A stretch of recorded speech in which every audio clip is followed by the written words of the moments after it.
नमस्कार। संस्कृत प्रश्नोत्तरी में आज के जो प्रश्न रहेंगे वो वर्ण विचार से रहेंगे और इसमें प्रश्नोत्तरी को स्टार्ट करने से पहले थोड़ा सा वर्ण विचार के बारे में मैं वर्बली आप लोगों को बताती हूँ कि कौन कौन सी बातें इसमें महत्वपूर्ण हैं। इस प्रश्नोत्तरी को सॉल्व करने से पहले आइए थोड़ा सा पढ़ते हैं वर्ण विचार को। सबसे पहले व्याकरण जो संस्कृत में व्याकरण को तो सामान्यतः हम जब हिंदी में पढ़ते हैं तो यही पढ़ते हैं कि व्याकरण हमें शुद्ध पढ़ना और शुद्ध बोलना लिखना सिखाता है, चाहे ये संस्कृत में आए चाहे हिंदी में आए। तो दोनों तरह से एक व्याकरण की परिभाषा यही होती है कि जो हमें शुद्ध पढ़ना लिखना और बोलना सिखाए। वो अगर संस्कृत में पूछे तो संस्कृत व्याकरण है, हिंदी में पूछे तो हिंदी व्याकरण है। अब यहाँ जो व्याकरण है संस्कृत के परिप्रेक्ष्य में अगर बातें ध्यान रखें तो हमें ये चीज़ें पता होनी चाहिए कि व्याकरण को वेद रूपी पुरुष का मुख स्वीकार किया गया है। तो अगर प्रश्न बनता है कि वेद रूपी पुरुष का मुख किसे कहा गया है तो व्याकरण को कहा गया है। इसके बाद ऋग्वेद के एक मंत्र में जो शब्द शास्त्र है या एक मंत्र मिलता है ऋग्वेद का, उसमें शब्द शास्त्र को क्या कहा गया है तो शब्द शास्त्र को वहाँ पे वृषभ के रूप में बताया गया है। तो ये चीज़ ध्यान रखना चाहिए कि ऋग्वेद में एक मंत्र मिलता है शब्द शास्त्र, यानी कि व्याकरण में जो शब्द शास्त्र या व्याकरण शास्त्र जो होता है उसमें शब्द शास्त्र को एक वृषभ के रूप में उपस्थित किया गया है। और जो ये वृषभ है सामान्यतः अगर हम वृषभ मतलब होता है बैल, इस बैल के मतलब हम जो सामान्यतः पढ़ते हैं 2 सींग 4 पैर और 1 सिर वाला जो पढ़ते हैं ये वृषभ होता है, मतलब बैल होता है। लेकिन इस ऋग्वेद के मंत्र में शब्द शास्त्र का जो वृषभ का रूप तैयार किया गया है, इस वृषभ के 4 सींग हैं, 2 की जगह 4 सींग हैं और चार पैरों की जगह उसके 3 पाद हैं, केवल 3 पैर वाला वो वृषभ है। सिर उसके 2 हैं और हाथ उसके 7 हैं। तो ये प्रश्न अगर बन गया कि ऋग्वेद के एक मंत्र के अनुसार शब्द शास्त्र को किस रूप में दर्शाया गया है तो वृषभ के रूप में। और वृषभ के कितने सींग हैं? 4 सींग हैं। पाद कितने हैं? 3 हैं। सिर कितने हैं? 2 हैं और हाथ कितने हैं? 7 हैं। तो ऋग्वेद का वो मंत्र मैं आप लोगों को सुनाती हूँ जिसमें वृषभ को इस तरह का बताया गया है। तो ये ऋग्वेद का मंत्र है चत्वारि शृंगाः त्रयो अस्य पादाः द्वे शीर्षे सप्त हस्तासो अश्यः त्रिधा बद्धो वृषभो रोरवीति महो देवो मर्त्याम आविवेश। इसमें चत्वारि श्रृंगा मतलब 4 सींग, त्रयो अश्य पादा इसके 3 पाद मतलब पैर हैं, द्वे शीर से 2 सिर हैं, सप्त हस्तासो और 7 हाथ हैं, त्रिधा बद्धो मतलब 3 पाद हैं और वृषभो रोवरीति ये इसको क्या कहा गया है? वृषभ कहा गया है। तो इसलिए आप लोगों को ध्यान रखना है कि ये जो है शब्द शास्त्र को किस रूप में दर्शाया गया है ऋग्वेद में तो वृषभ के रूप में दर्शाया गया है और ये इस तरह से एक श्लोक मिलता है। एक प्रश्न आता है कि वार्तिककार के रूप में किसको जाना गया है तो यहाँ पे ध्यान देना है कि वार्तिककार के रूप में जाना जाता है कात्यायन को, और कात्यायन को ही वररुचि भी कहा जाता है। ठीक है, 2 नाम मिलते हैं कात्यायन के, कात्यायन भी कहते हैं और वररुचि भी कहते हैं, और इन्हीं को वार्तिक लिखने के कारण वार्तिककार भी कहा जाता है। और इन्होंने एक श्लोक दिया है, देखिए क्या श्लोक देते हैं, कात्यायन का एक श्लोक मिलता है और इस श्लोक से व्याकरण के महत्व को दर्शाया है। अगर प्रश्न पूछा जाता है कि व्याकरण शास्त्र के महत्व को कात्यायन ने किससे दर्शाया है तो उनके द्वारा कहा गया है कि रक्षोहागम लघु संदेहा प्रयोजनम, अर्थात देखिए रक्षोहागम, इसमें रक्षा उह और आगम 3 शब्द आ रहे हैं। रक्षोहागम तो रक्ष धन उह धन आगम बराबर रक्षोहागम, तो रक्ष रक्षा उह आगम। और दूसरा शब्द है लघु संदेहा मतलब लघु और असंदेह। ठीक है, इसके 5 प्रयोजन हैं। तो व्याकरण के 5 प्रयोजन मानते हैं कात्यायन, रक्षा उह आगम, लघु और असंदेह। तो ध्यान रखना है कि अगर इस तरह से दे दें कि कात्यायन ने व्याकरण के महत्व को दर्शाते हुए इसके 5 प्रयोजन क्या माने हैं, तो उसमें इन पांचों का नाम याद रखिएगा। रक्षा, ऊह, आगम, लघु और असंदेह माना है। और सामान्यतः जो विद्वत समाज, जो विद्वानों का जो समाज है, इन्होंने व्याकरण के कितने संप्रदाय माने हैं, तो इन्होंने व्याकरण के 8 संप्रदाय माने हैं। यहाँ भी प्रश्न बन सकता है कि व्याकरण के कितने संप्रदाय माने गए हैं, तो केवल इतना नंबरिंग ध्यान रखिएगा कि व्याकरण के 8 संप्रदाय माने जाते हैं। और किसके द्वारा व्याकरण के 8 प्रभेद माने गए हैं, ठीक है। 8 संप्रदाय तो ठीक है, लेकिन प्रभेद किसने माने थे 8, तो एक नाम मिलता है हमें वोपदेव। ये इस तरह से नाम मिलेगा, देखिए वोप और ये देव, वोपदेव ने 8 प्रभेद माने हैं, ये प्रभेद माने हैं। अगर पूछा जाएगा कि व्याकरण के 8 प्रभेद किसने माने हैं, तो ये वोपदेव ने माने हैं। इसको भी आप लोग ध्यान में रखेंगे, अजीब सा नाम है वोपदेव। तो वोपदेव ने 8 प्रभेद माने हैं।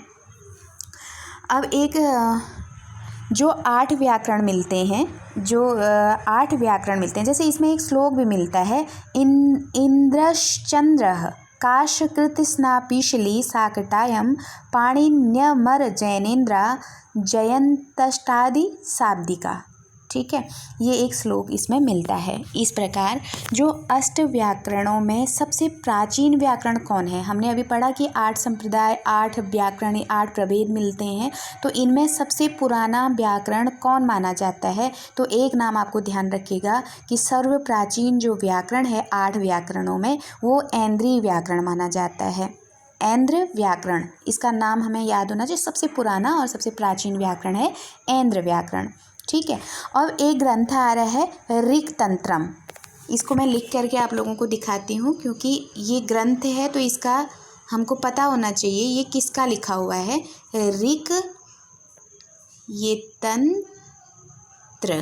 ऋक्तंत्र, ठीक है। ये किसका लिखा हुआ है, तो ये ग्रंथ है शाकटायन,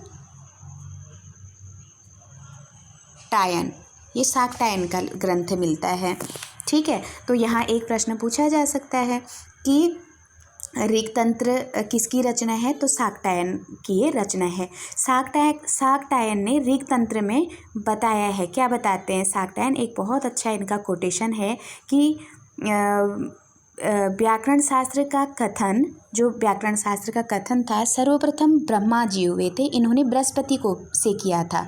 जो व्याकरण शास्त्र का कथन था वो सबसे पहले ब्रह्मा ने बृहस्पति से किया, बृहस्पति ने इंद्र से किया, और इंद्र ने भारद्वाज से किया, भारद्वाज ने ऋषियों से किया, और ऋषियों ने ब्राह्मणों से और व्याकरण शास्त्र का कथन किया था। तो इस तरह से ये जो व्याकरण शास्त्र वाला कथन था, इसमें पूछा जा सकता है कि सबसे पहले किसने किसको कहा था, तो ब्रह्मा ने सबसे पहले, ब्रह्मा ईश्वर हैं, वेदों के रचयिता हैं, इन्होंने जो देव गुरु रहते हैं बृहस्पति, उनसे किया है। तो इन दोनों का जोड़ा एक साथ कर लीजिए, ब्रह्मा ने बृहस्पति, जो इंद्रों के, जो मतलब देवताओं के गुरु रहते हैं, बृहस्पति को सिखाया, ये कथन कहा था।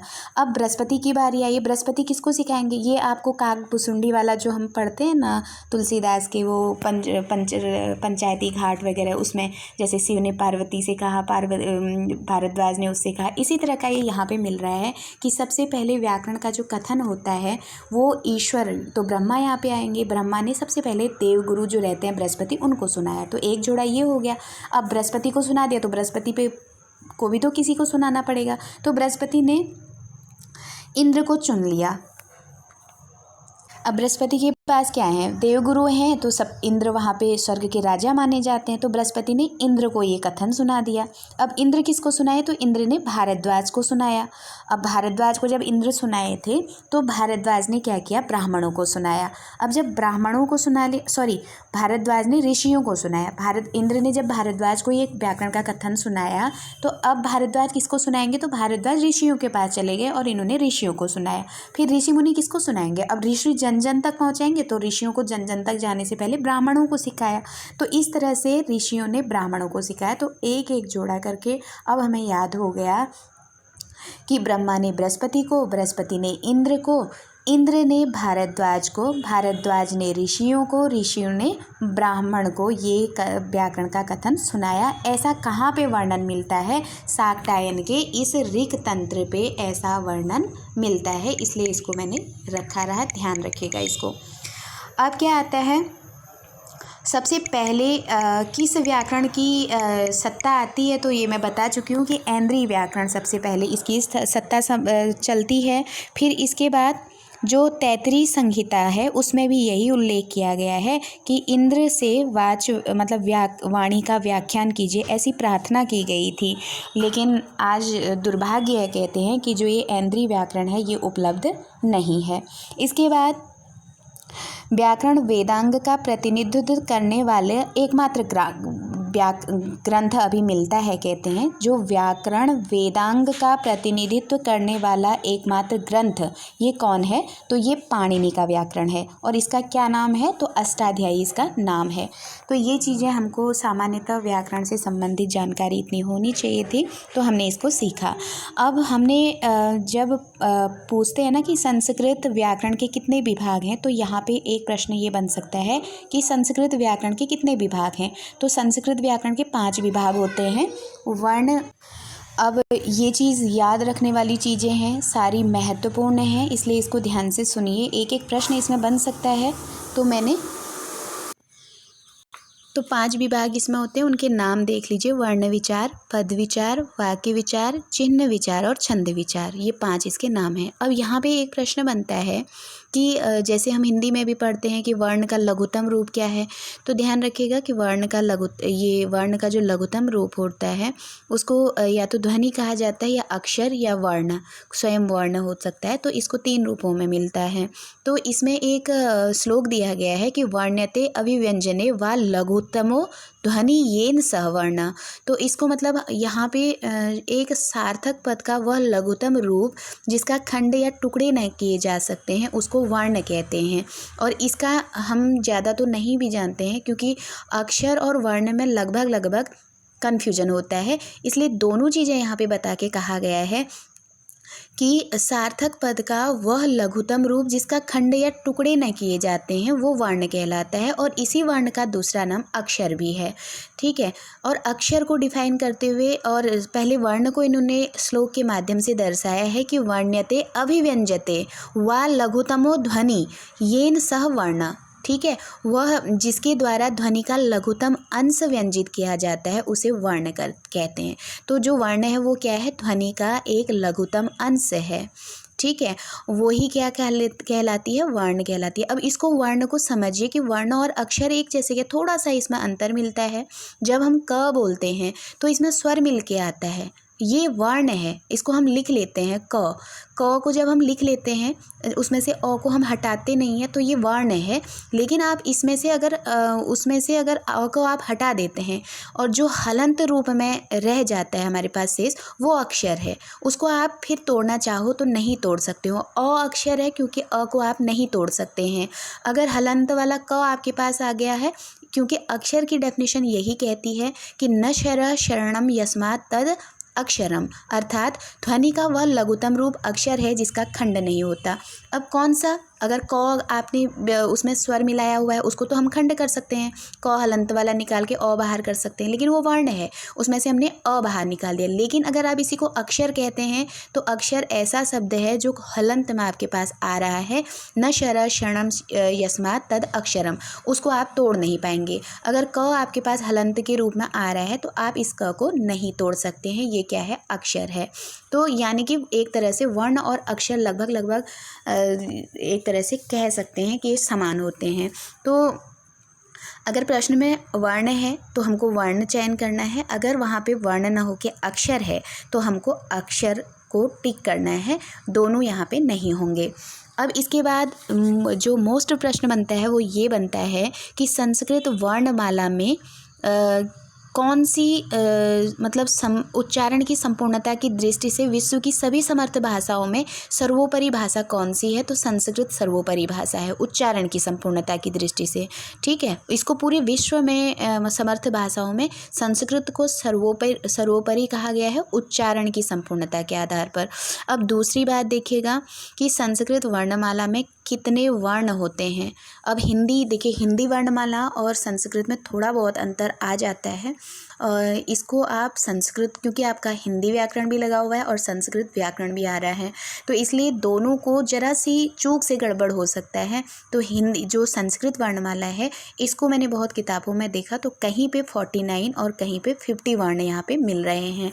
तो हमको ध्यान देना है, अगर मैक्सिमम जगह पे 50 मिला है, अगर 50 ऑप्शन में नहीं है तो 49 को आप लोग टिक करेंगे, और ज़्यादातर 49 और 50 का ऑप्शन ही सही होता है संस्कृत वर्णमाला के लिए। और अगर हिंदी में पूछा जाता है तो हिंदी में 52 करके हिंदी में जो मिलता है वर्णमालाओं की संख्या 52 होती हैं।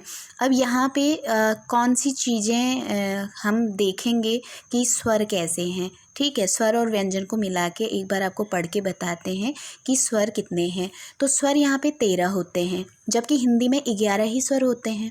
और यहाँ पे 2 स्वर बढ़ते हैं। कौन सा बढ़ता है?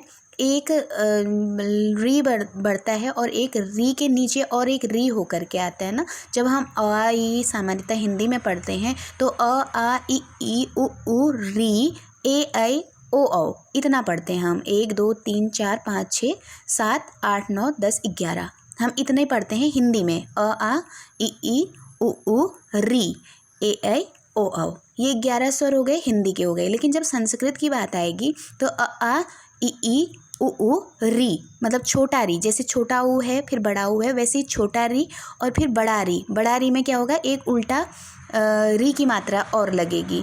और इसके बाद जो संस्कृत की एक प्रमुखता है कि यहाँ पे री का भी प्रयोग होता है। ल के नीचे री लगा हुआ है। और कात्यायन के अनुसार इस री का बड़ा रूप नहीं होता है, ये अकेला री होता है और केवल संस्कृत में प्रयोग होता है, हिंदी में नहीं होता। और फिर इसके बाद ए ऐ ओ औ, हिंदी के सारे रहेंगे, उसके बाद 2 बढ़ेंगे, एक री में नीचे से री लगा हुआ और एक मतलब दीर्घ री आप इसको बोल सकते हैं, और एक री। ये 2 बढ़ने से संस्कृत स्वरों की संख्या 13 हो जाएगी। इसके बाद 25 व्यंजन सेम वही रहेंगे। 25 व्यंजन जो हम स्पर्श व्यंजन हिंदी में पढ़ते हैं सेम संस्कृत में भी रहेंगे। तो अब यहाँ पे आप 25 और 13 को जोड़ेंगे तो कितने आ जाएंगे? 25 और 13 जोड़ेंगे तो 38 आपकी स्ट्रेंथ अभी तक हो गई है, 38 हो गए हैं। अब 38 में 4 यर लव सेम वैसे ही रहेंगे, तो 38 में 4 जोड़ेंगे 39 40 41 42 हो गए। इसके बाद 3 स जुड़ते हैं, एक ह जुड़ता है, 43 44 45 46 हो गए। ठीक है, 46 हो गए। अब हमें चारों की और ज़रूरत है। एक अनुस्वार जुड़ जाता है और एक विसर्ग जुड़ जाता है, एक जिह्वामूली जुड़ते हैं और एक उपधमानी जुड़ता है। तो इसलिए इनकी संख्या जिह्वामूली और उपधमानी जुड़ने से इनकी टोटल संख्या 50 मानी गई है। ध्यान रखिएगा, ऊपर वर्णित 50 वर्णों में अनुस्वार, विसर्ग, जिह्वामूली और उपधमानी का स्वतंत्र अस्तित्व नहीं है। अगर पूछा जाएगा कि संस्कृत में वर्ण कितने होते हैं, 49 या 50 होते हैं, लेकिन अगर पूछा जाएगा कि इन वर्णों में किसका स्वतंत्र अस्तित्व नहीं है, तो आपको ध्यान रखना है अनुस्वार का, विसर्ग का और जिह्वामूली का और उपधमानीय का। तो ये 4 चीज़ों का यहाँ स्वतंत्र अस्तित्व नहीं है। पाणिनि शिक्षा ये ग्रंथ किसका है? तो महर्षि पाणिनि का है। अब यहाँ एक मोस्ट प्रश्न ये आ रहा है कि जो पाणिनि का ग्रंथ पाणिनि शिक्षा नामक ग्रंथ है, उसमें इन्होंने प्राकृत संस्कृत भाषा में ब्रह्मा द्वारा साक्षात उच्चरित 63 या 64 वर्ण माने हैं। अब ये पूछा जाएगा ना कि अगर हमको जैसे पूछा जाए कि पाणिनि ने कितने वर्ण बताए हैं, तो हमको वहाँ 50 नहीं लिखना है, 49 या 50 नहीं लिखना है। पाणिनि ने जो माने हैं वो 63 या 64 वर्ण माने हैं। इसको आप लोग ध्यान रखेंगे किस में माने हैं। इनका एक ग्रंथ मिलता है पाणिनि शिक्षा में माने हैं। और इसमें क्या होता है, जो पाणिनि वाला है इसमें इन्होंने जो स्वर माने हैं उनका थोड़ा सा जान लीजिए। इन्होंने 21 स्वर माने हैं और 25 स्पर्श माने हैं और य से ह तक 8 या आदि कहते हैं इनको, या आदि माने हैं 8, और यम माना है इन्होंने 4। फिर अनुस्वार, विसर्ग, ककार, खकार, आश्रित, जिह्वामूली, पकार और फकार, उपध्यमानी और दुष्पृष्ठ तथा प्लुत और लृ। इतने सारे चीज़ों को लेकर के पाणिनि ने इनकी संख्या 63 या 64 मानी है। इसको भी ध्यान में रखना है। स्वर हम जानते हैं, स्वर क्या होते हैं। स्वर यन्ते स्वतः उच्चार्यन्ते वा ध्वनि विशेषा इति स्वरा, जो मतलब स्वतंत्र रूप से उच्चरित किए जाते हैं वो स्वर होते हैं। जैसे अ आ इ ई उ ऊ ऋ लृ ए ऐ ओ औ, है ना। इसमें किसी का योग नहीं होता है। जैसे व्यंजन स्वरों पे निर्भर होते हैं, लेकिन स्वर जो होते हैं स्वतंत्र रूप से होते हैं। तो ये जो स्वर स्वतंत्र रूप से उच्चरित होते हैं वो क्या है, स्वर हैं। स्वरों में बात ध्यान रखिएगा, ह्रस्व स्वर, दीर्घ स्वर और प्लुत स्वर। यहाँ स्वरों का जब डिवाइड हम लोग करते हैं तो प्लुत स्वर भी यहाँ आ जाता है संस्कृत में, जबकि ये प्लुत स्वर हमारे हिंदी में नहीं होते हैं। तो यहाँ अगर हिंदी में पूछे तो इनका जो डिवाइड हम करेंगे ह्रस्व और दीर्घ में करेंगे। अगर संस्कृत में पूछा जाएगा तो 3 भेद होते हैं, ह्रस्व, दीर्घ और प्लुत। ठीक है। ह्रस्व स्वर कितने होते हैं, इनकी संख्या अगर पूछी जाएगी तो ध्यान रखिएगा हिंदी में 4 ही होते हैं। यहाँ पे लृ एक्स्ट्रा जुड़ जाएगा। ठीक है, तो यहाँ पे 5 हो जाएगी इनकी संख्या। और इसके बाद दीर्घ स्वर, दीर्घ स्वरों की जहाँ बात आएगी तो यहाँ भी दीर्घ स्वर 8 होंगे। तो ये चीज़ हमको ध्यान रखनी है। आ हो गया, बड़ा आ हो गया, बड़ा ई हो गया, बड़ा ऊ हो गया, और बड़ी री भी यहाँ पे जुड़ जाती है। और वहाँ 7 होते हैं, क्योंकि यहाँ पे री नहीं आता है और यहाँ पे री आ रहा है, तो इसलिए ये चीज़ हमको ध्यान रखनी है। यहाँ 8 होंगे, हिंदी में 7 होंगे दीर्घ वाले, और ह्रस्व यहाँ हिंदी में 4 होंगे और वहाँ पे संस्कृत में 5 होंगे। इसके बाद प्लुत वाला आप ध्यान दीजिएगा। जैसे प्लुत स्वर 3 मात्रा का जिसमें समय लगता है, और दीर्घ स्वर में 2 मात्रा का समय लगता है, ह्रस्व में 1 मात्रा समय लगता है। तो प्लुत स्वर जो होता है ओम, ओम शब्द को जब आप देखेंगे, जब जितना ओम करके खींचेंगे ना तो इसमें 3 गुना समय लगने से ये प्लुत स्वर में आता है। तो ये चीज़ें हमको ध्यान रखना है। अब बात कर रहे हैं ये अनुनासिक स्वर सभी जानते हैं ना, कि जो मुख और नाक दोनों से बोले जाते हैं, अनुनासिक होते हैं। अब फिर इसके बाद अनुनासिक, देखिए अनुनासिक, अनुनासिक, अनुनासिक में अनुनासिक जब आएगा तो मुख नाक से बोलने वाले, जैसे हम यम गण नम इनको पढ़ लेते हैं, ये अनुनासिक हैं। लेकिन इसी में एक खाली अन शब्द जो आगे लगता है, अन मतलब जो नाक मुंह से नहीं बोले जाते हैं, जैसे अ आदि। तो इन शब्दावलियों में कन्फ्यूजन होता है। अन शब्द को पकड़िएगा, एक में खाली अनुनासिक होगा तो सीधे सीधे यमगण नमा हो जाएंगे। अब आगे से अगर अन मतलब नहीं, नुनासिक हैं जो, तो अ आ ई हो जाएंगे। ठीक है। अब बात आती है व्यंजनों की। व्यंजन क्या होते हैं, ये स्वरों के सहयोग से बोले जाते हैं। व्यंजन 4 प्रकार के होते हैं, स्पर्श, अंतस्थ, ऊष्म और अयोगवाह। ये भी ध्यान रखना चाहिए। स्पर्श वर्ण कादयोम अवसाना स्पर्शा, मतलब क से लेकर के म तक के व्यंजन स्पर्श वर्ण होते हैं। तो 25 वर्ग जिसको हम कहते हैं, तो ये क्या होते हैं, स्पर्श होते हैं। अंतस्थ क्या होते हैं, अंतः तिष्ठति ये ते अंतस्था, जो अंत में तिष्ठति मतलब अंत में का मतलब है, जैसे ङ, फिर य, ण, न, जो अंतिम 5वां व्यंजन है। तो इसके लिए परिभाषा ये रहती है कि अंतः तिष्ठन्ति ये ते अंतस्था। तो ये क्या हो जाएंगे, अंतस्थ, सॉरी माफ़ी चाहती हूँ, अंतस्थ वर्ण में मुझे थोड़ा सा गलत ध्यान आएगा, अनुनासिक मैं समझी थी, इसको एक बार करेक्शन करेंगे।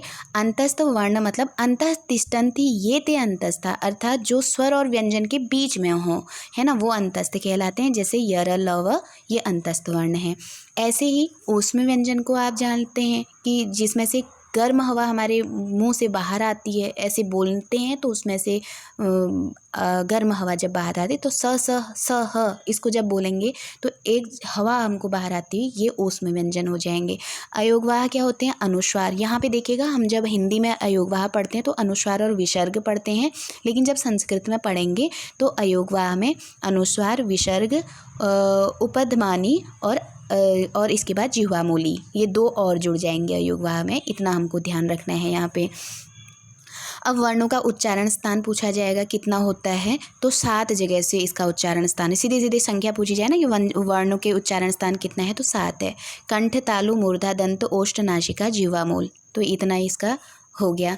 अब ये सीधे सीधे एक एक सूत्र से मैं बता दूं, इसमें पकड़ लीजिएगा। अकुह विसर्जनीय नाम कंठ, अ हो गया, क वर्ग हो गया, जैसे कु आ रहा है, कु का मतलब संस्कृत में क वर्ग होता है। जैसे हम लोग क वर्ग हिंदी में बोलते हैं, यहाँ इनकी मात्रा में आप जहाँ भी आपको वर्ग लिखना होगा वहाँ क के नीचे कु लगा है। अभी अकु विसर्जनीय नाम हम पहला सूत्र पढ़ रहे हैं। अकुह विसर्जनीय नाम कंठ, अ मतलब एक अ अक्षर अ वर्ण हो गया। इसके बाद कु का मतलब होता है कु वर्ग, संस्कृत में क वर्ग को कु कहा जाता है। तो कु का मतलब है क वर्ग, तो क ख ग घ ङ हो गया। फिर इसके बाद कु के बाद ह है तो ह भी कंठ है। इसके बाद विसर्ग जितने आएंगे वो कंठ हैं, तो इससे अब निकालने में आसानी हो गई। अ हो गया, क वर्ग में क ख ग घ ङ हो गया। इसके बाद एक ह है तो ह हो गया, और जितने विसर्ग वाले होंगे वो हो गया। ये सारे कंठ स्थान हैं। अब इसके बाद देखिए, अभी मैंने जो ऊ की मात्रा वाला बताया था ना, अब इचू यसानम तालु, च में ऊ की मात्रा लगी तो चू मतलब च वर्ग। हर जितने भी सूत्र बने हैं सब में ये ऊ की मात्रा आपको लिखी मिलेगी, और उस ऊ की मात्रा का मतलब होता है जो वर्ण वहाँ पे दिया है उसी का वर्ग। तो यहाँ पे इचू यसानम तालु, तो ई हो गया, फिर च वर्ग हो गया, य हो गया, तालविशा हो गया, और न हो गया, ये तालु से होंगे। फिर ऋतु रसानाम मूर्धा, ऋतु टू में ट वर्ग हो गया, री हो गया, उसके बाद र हो गया, और पेट कटा स हो गया, और अणा हो गया, ये मूर्धा में जाएंगे। तो इसका स्थान हो गया मूर्धन्य। फिर ऋतु लसानाम दंता, तो ली हो गया, तू है तो त वर्ग हो गया, ल हो गया, दंती स हो गया, न हो गया, ये दांत से बोले जाते हैं। यहाँ पे आपको ध्यान रखना है उपपदमनीया नाम ओष्ठ। अब जो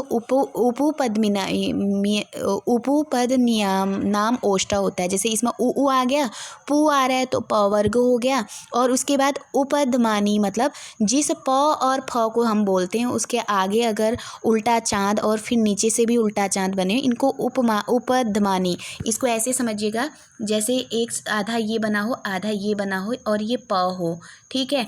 और ये केवल 2 ही अल्फ़ाबेट होते हैं, एक प होता है और एक फ होता है। इनको कहते हैं क्या कहते हैं, उपध्मानी वर्ण कहते हैं। तो जहाँ पे आपको ये देखने के लिए मिलेंगे ना इस तरह से, वैसे भी देखा जाए तो प फ व भ वैसे भी ओष्ठ ही हैं, लेकिन अगर ये इस तरह से चिन्ह दे करके दे दें, इनको कहते हैं उपध्मानी वर्ण, ठीक है। और ये केवल 2 ही होते हैं, प और फ में ही लगता है, ये ओष्ठ से होते हैं, ये भी हमको ध्यान रखना है। फिर इसके बाद यमंगणना नाम नासिका, तो ये अंतिम पंचम वर्ण, ये नासिका से होते हैं। फिर ए दय तो कंठ तालु, ये भी हमको ध्यान रखना है कि ए दय तो कंठ तालु, और आई इसका उच्चारण सुना कंठ और तालु दोनों जगह होता है। फिर ओ दो तो कंठोष्ठ, ओ और औ का स्थान कंठ और ओष्ठ होता है।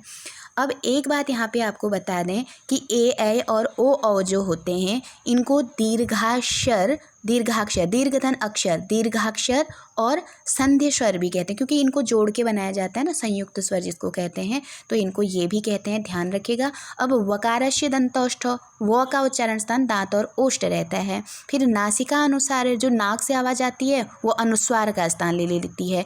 और जिह्वा मूल, अभी हमने उपध्मानी पढ़ा, अब एक जिह्वा मूल को भी देख लीजिए। जिह्वा मूलीश्च जिह्वा मूलश्च, जिह्वा मूल क ख का उच्चारण स्थान जिह्वा मूल होता है।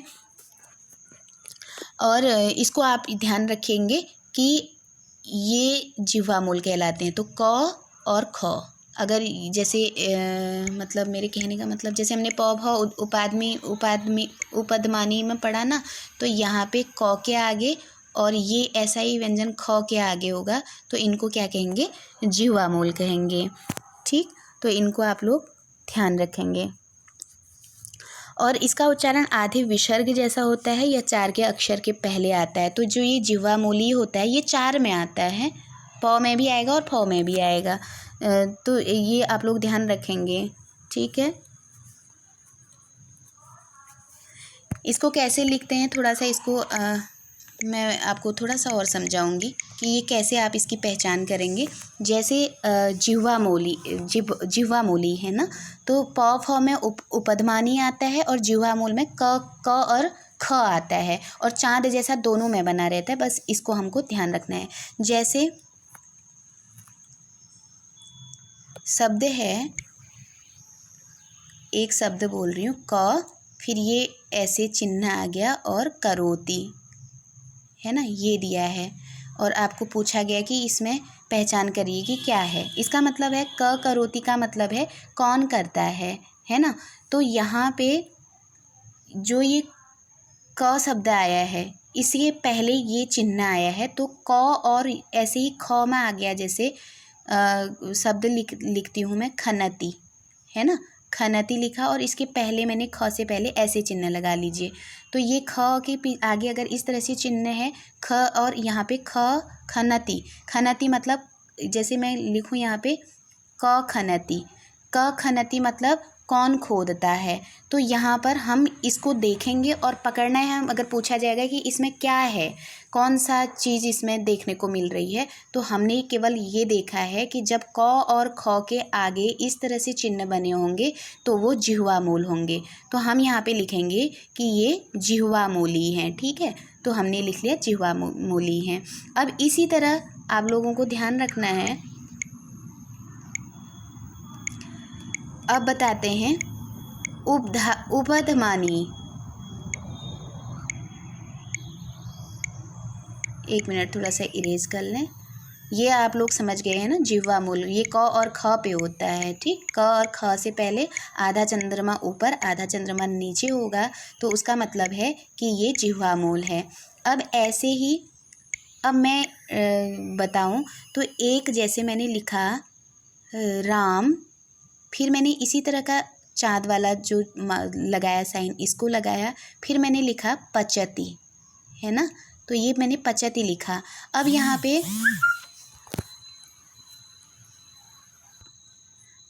पे हमें ध्यान रखना है, यहाँ ये प से पहले चिन्ह तो वही है, लेकिन यहाँ जो वर्ण है वो प आ गया है।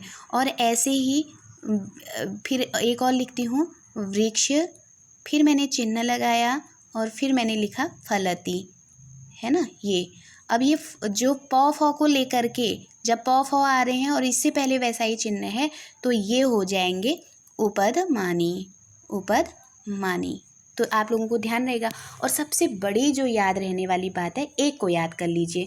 अब यहाँ जो उपधमानी है, अगर कभी ढूंढने को बोल दिया तो इस उपधमानी में प वर्ण आता है, तो याद रखिएगा जहाँ प वर्ण आ रहा है तो यहाँ भी प वर्ण होता है, तो प के तुरंत बाद फ होता है। तो जहाँ उपधमानी कहाँ पे रहेगा, तो जिस भी अक्षर में प फ आएंगे वो ही उपधमानी रहेगा। सबसे सरल और याद होने वाला तथ्य, ठीक है। तो उपधमानी को पकड़ लीजिए और जिह्वा मूल वैसे ही क ख याद रह जाएगा कि क ख के आगे अगर चाँद उल्टे चाँद आएंगे तो वो जिह्वा मूल हो जाएंगे, ठीक है। अब ये हम कहीं पर भी आपको कोई भी शब्द दे दे, किसी भी तरह का दे दे, बस ध्यान रखिएगा कि उपधमानी को कैसे पहचाने, कि उपधमानी का प याद कर लीजिए और जिस शब्द में प के आगे उल्टा चाँद और होगा वो प हो गया और फ हो गया, ये दोनों उपधमानी रहेंगे। इसके बाद बात आती है कि आभ्यंतर प्रयत्न जो मतलब संस्कृत में ये पूछा जाता है, यानी कि जो शरीर के अंदर किया जाता है ना। कभी कभी पूछा नहीं जाता है कि प्रयत्न कितने होते हैं, संस्कृत में प्रयत्न कितने होते हैं। तो दो तरह के प्रयत्न होते हैं, एक को आभ्यंतर प्रयत्न कहते हैं और एक को बाह्य प्रयत्न करते हैं। यहाँ समझ में वैसे ही आ रहा है डेफिनेशन, आभ्यंतर मतलब जो अंदर से होता है और बाह्यांतर मतलब जो बाहर से होता है।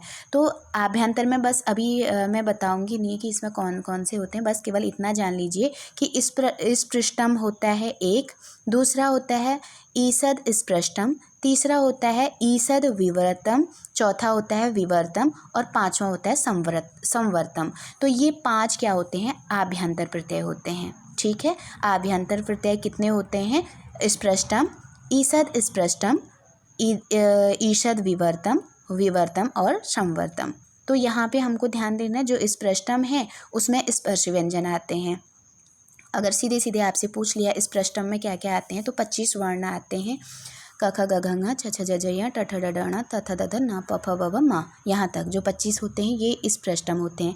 इसके बाद ईसद स्पृष्टम क्या होते हैं, ये य व र ल होते हैं जिसको हम अंतस्थ कहते हैं। फिर ईसद विवर्तम ये क्या होते हैं, ईसद विवर्तम विवर्त आ रहा है तो स स स ह ये ऊष्म व्यंजन जो होते हैं ये ईसद विवर्तम होते हैं। अब खाली विवर्तम क्या होगा, तो खाली विवर्तम अ ई उ रील री ए ओ ऐ और औ ये स्वर वर्ण विवर्त संज्ञन। अब ध्यान रखिए जो विवर्तम है ये स्वर वर्ण रहते हैं। फिर संवर्तम क्या है, तो संवर्तम ह्रस्व आकार रहता है, अर्थात ह्रस्व आकार मतलब अ जो होता है ये संवृत संज्ञक होता है। इसके बाद है बाह्य प्रयत्न।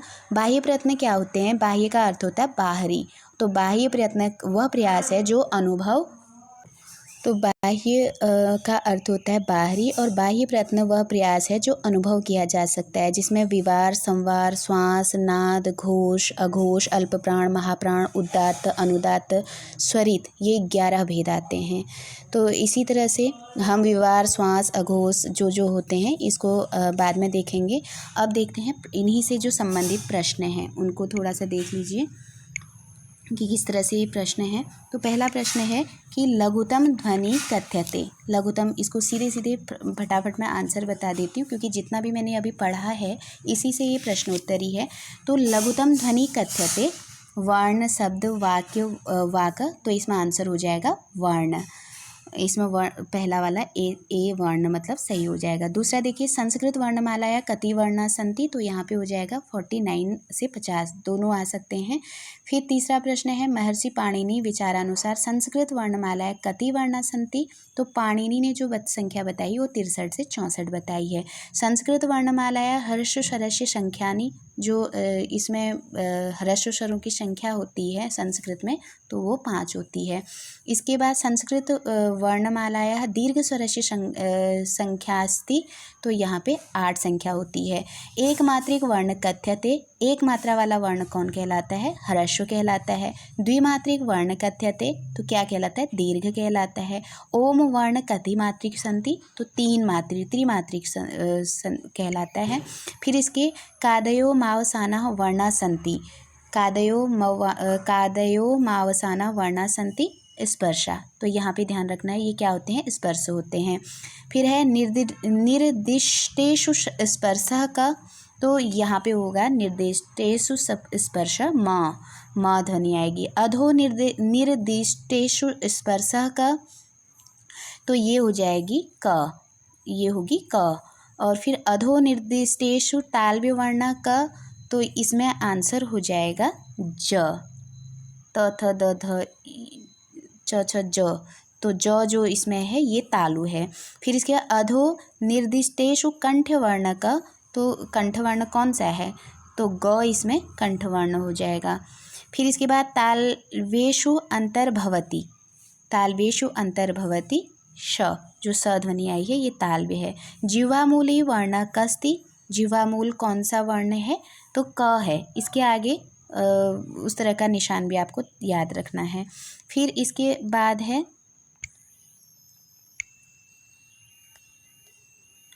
इसके बाद है 17वां उपधमानी वर्ण अस्ति, तो हमने प को उपधमानी में पढ़ा है और इसका चिन्ह आप लोग ध्यान में रखेंगे।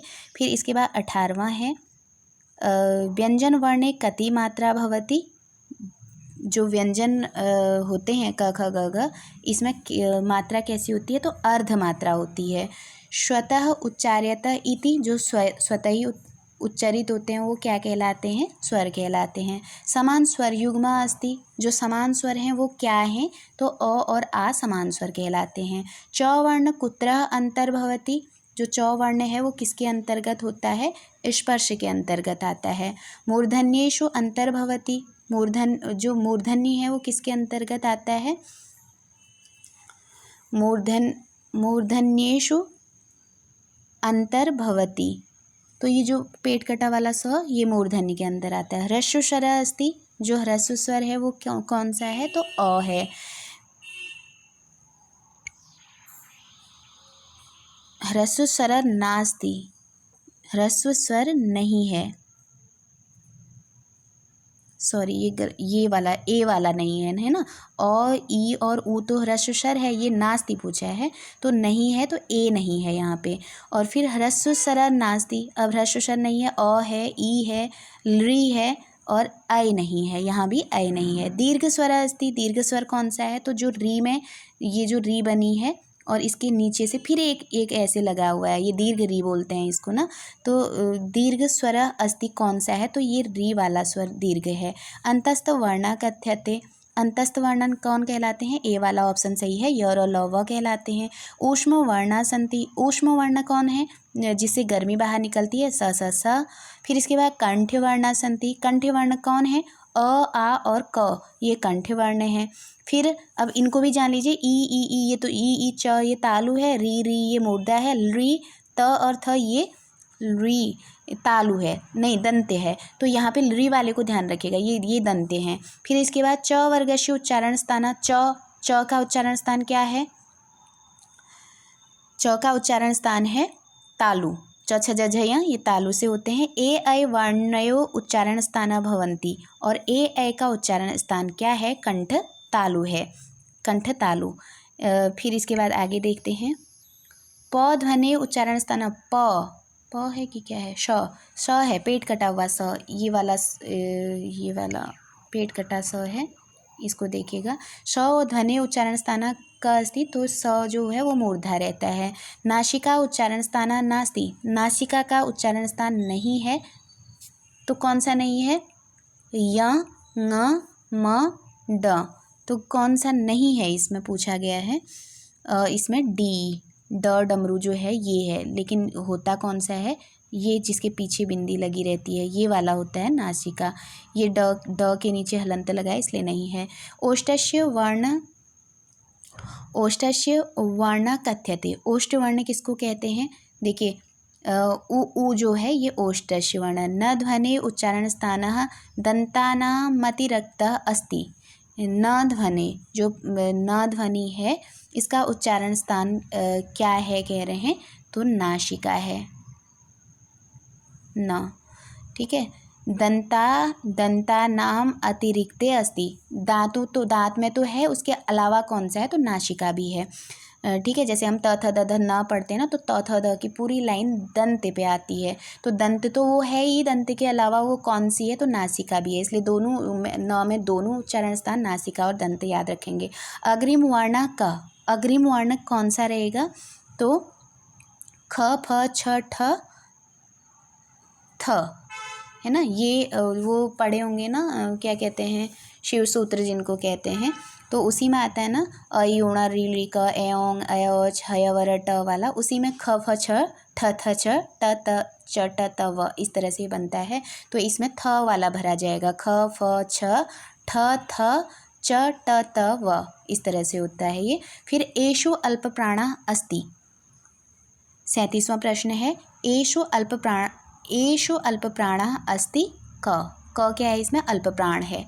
अल्प प्राण आप जानते हैं, शुरू के दो दो वर्ण, जैसे क ख ग घ, आप पूरा एक वर्णमाला का चार्ट दिमाग में बिठाइए और उनमें से पहले के एक और दो जो होते हैं, हर वर्ग का पहला दूसरा जो होता है वो अल्प प्राण होता है, और इसके बाद जो महाप्राण रहते हैं, सॉरी एक मिनट, पहला और दूसरा जो रहता है ना ये अघोष रहते हैं, इसके बाद तीसरा चौथा पांचवा जो रहते हैं ये घोष रहते हैं। वैसे ही अल्प प्राण और महाप्राण को पहचानना है तो दूसरा और चौथा महाप्राण रहते हैं, इसके बाद जो पहला तीसरा और पांचवा रहता है ये क्या रहते हैं, अल्प प्राण रहते हैं। तो क अल्प प्राण रहेगा, ख महाप्राण रहेगा। एक लाइन समझिए, यही लाइन सब पे फॉलो होगी अल्प प्राण और महाप्राण में। जैसे क है ये अल्प प्राण है, ख महाप्राण है, ग अल्प प्राण है, घ महाप्राण है, फिर ङ जो आ रहा है ये अल्प प्राण है। तो यहाँ अल्प प्राण पूछा था, अघोष और सघोष नहीं पूछा था।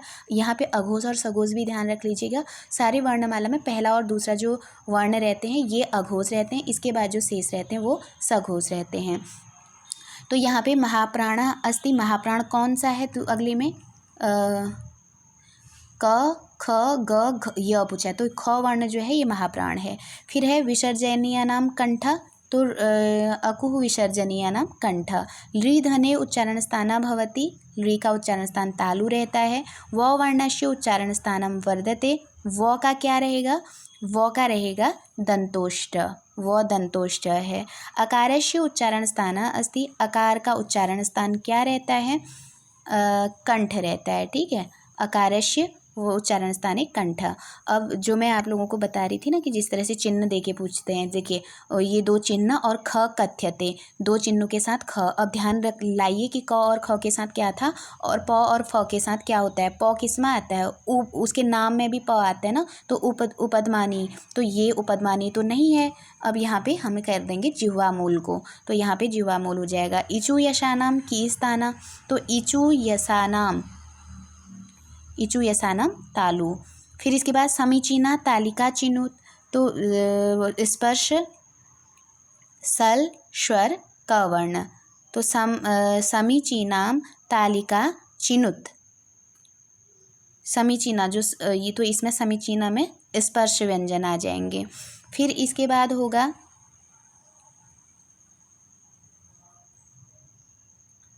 एक मिनट, इसको अच्छे से एक बार देखते हैं। समीचीना तालिका चिनुत, स्पर्श पहला है स्पर्श, दूसरा है स्वर, तीसरा है जिह्वामूली और चौथा है ऊष्म। अब आपको ढूंढना है जो सल प्रत्याहार है ये क्या है, क वर्ग किस में आएंगे, स्वर किस में आएंगे, और जो अच है ना तीसरा वाला, अच को स्वर कहा जाता है। तो यहाँ पे बी का ऐसे देखेंगे, बी का कौन सा है, तीसरा है, ये हमको मिल गया। अब इसके बाद स्पर्श, स्पर्श क्या है, स्पर्श जिह्वामूल, जिह्वामूली वाला जिह्वामूल में आ जाएगा। आप एक से भी इसको देख सकते हैं, बी का 3 ऑप्शन जिसमें होगा, तो बी में हमको 2 ऑप्शन दिख रहे हैं। तो हम लोग देखेंगे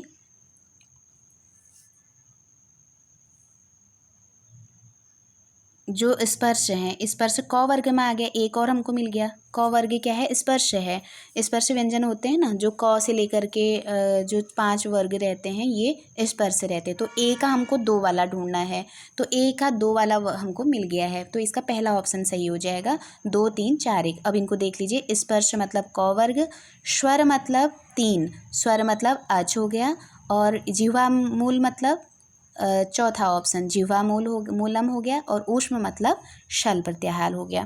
फिर इसके बाद दंतोष्ठ वर्ण का, दंतोष्ठ वर्ण का त व प श, तो इसका हो जाएगा व, दंतोष्ठ व है। कंठोष्ठ वर्ण का कंठ और ओष्ठ से कौन सा बोला जाता है, तो औ बोला जाता है। फिर है अधोलिखितेषु कंठ तालव्य में से, कंठ और तालव्य से कौन सा बोला जाता है, तो यहाँ पे ए जो ऐ है ये कंठ तालव्य है। फिर इकारस्य उच्चारण स्थानम की, तो इसका हो जाएगा तालु। और फिर है यमगणानाम उच्चारण स्थानम की, तो ये हो जाएगा नासिका। फिर ऋकारस्य उच्चारण स्थानम की, इसका हो जाएगा तालु। फिर ऋकारस्य उच्चारण स्थानम की, तो इसका भी क्या हो जाएगा, ऋकारस्य वाले का मूर्धा हो जाएगा। फिर इसके बाद ट वर्गस्य रकारस्य, ट ठ ड ढ, ये भी क्या हो जाएंगे, मूर्धा हो जाएंगे। फिर त वर्गस्य दंते हो जाएंगे, त थ द दंता होते हैं। उकार और प वर्ग, उ ये ओष्ठ हो जाएंगे, है ना, प फ ब भ म ये हो जाएंगे ओष्ठ। फिर दंते वर्ण, दंते वाले में च तो आता नहीं है, च तालु है, ग कंठे है, ब ओष्ठ है, और ये ध त थ द ध ये दंते हो गया। फिर इसके बाद पूछा जा रहा है कि संस्कृत भाषाया कति अंतस्थ वर्णा सन्ति, संस्कृत भाषा में कितने संस्कृत भाषा में कितने अंतस्थ वर्ण रहते हैं, तो 57 का आंसर हो जाएगा बी, 4 रहते हैं। फिर 58 का आंसर है अर्धस्वरा सन्ति, अर्धस्वर कितने होते हैं, अंतस्थ को अर्धस्वर कहा जाता है। फिर रकार कस्मिन् ध्वनि वर्गे परिणीता अस्ति, रकार, रकार में आएगा अंतस्थ वर्गे, रकार किस ध्वनि वर्ग में आते हैं, तो अंतस्थ में। य र है ना, तो रकार कस्मिन् ध्वनि वर्गे परिगणिता अस्ति, तो अंतस्थ में। फिर इसके बाद तालव्य वर्ण कौन है, तो तालव्य वर्ण है स, तालवी श, जो लास्ट में डी ऑप्शन है ये सही हो जाएगा। 61वां निम्नलिखित में कस्य उच्चारण स्थानामिक चिन्ह, मतलब उच्चारण स्थान चुनना है, तो य वाला जो है इसका ऑप्शन क्या हो जाएगा, बी वाला ऑप्शन सही हो जाएगा। यो का हो जाएगा तीसरा यो हो जाएगा तालु, व हो जाएगा दंतोष्ठ, र हो जाएगा मूर्धा और ल हो जाएगा दंता। तो इस तरह से इसका ऑप्शन नंबर 61 का हो जाएगा बी। फिर इसके बाद 62 अधिलिखेषु उच्चारण स्थानम योज्यते। 62वें का देखिए, 62 का इसका एक आया नहीं है, इसको मैं पढ़ दे रही हूँ, ठीक है। 62वें का देखिएगा, ऋतु रसाणाम का ऑप्शन है कंठतालु, इचु यशानाम इसका दंतोष्ठ दिया है, और ए दयतो इसका मूर्धा दिया है, और वकारशी इसका तालु दिया है। तो जो ऋतु रसानाम है, री ये मूर्धा होता है, तो ऋतु रसानाम मूर्धा हो जाएगा, इचु यशानाम तालु हो जाएगा, ए दयतो ये ए और ए दयतो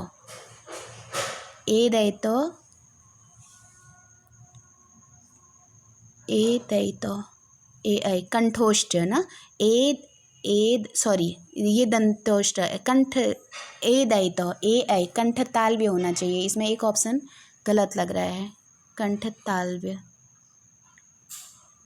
ऋतु रसानाम मूर्धा, इचु यसानाम तालु, ए दयतो ए और ऐ कंठ तालव्य इसमें होना चाहिए। और इसके बाद वकारस्य, वकार जो हैं ये किस में आएंगे, दंतोष्ठ में। तो इस तरह से इसका ऑप्शन, इसमें थोड़ा सा मुझे गलत लग रहा है, इसको फिर मैं करेक्शन करके मैसेज में आपको दूंगी। और फिर है 63वां क्वेश्चन, देखिए, निम्नलिखितेषु कस्य वर्णस्य का संज्ञा हेतु चिनुत कंठवर्ण ऊष्म अंतस्थ और स्पर्श। तो कंठ के लिए अ आ जाएगा, कंठ अ आ जाएगा 63, कंठ का अ, ऊष्म का ह, और अंतस्थ के लिए 2, ऑप्शन नंबर 2 र, और स्पर्श के लिए 4 त। तो ऑप्शन नंबर 63 का सी सही हो जाएगा। इसके बाद कस्तावतः अर्धस्वर इति निर्देशिताम, तो इसमें आंसर हो जाएगा य, कस्तावतः अर्धस्वर पूछा है, तो य और ल व अर्धस्वर होते हैं, तो ऑप्शन नंबर डी सही हो जाएगा। 65 का है क संध्य स्वर, हमने पूछा है जिसको संयुक्त स्वर भी कहा जाता है, तो यहाँ पे अ है नहीं, री है नहीं, ई है नहीं, तो ओ जो बच रहा है वो क्या है, यहाँ पे संधि स्वर है।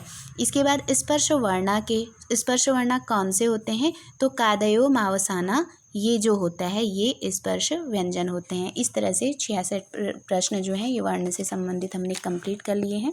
एक प्रश्न में मुझे थोड़ा सा डाउट है, 62वां वाला, इसको मैं क्लियर करके आपको कमेंट बॉक्स में दूंगी। तो बहुत बहुत धन्यवाद आप लोगों का, आभार।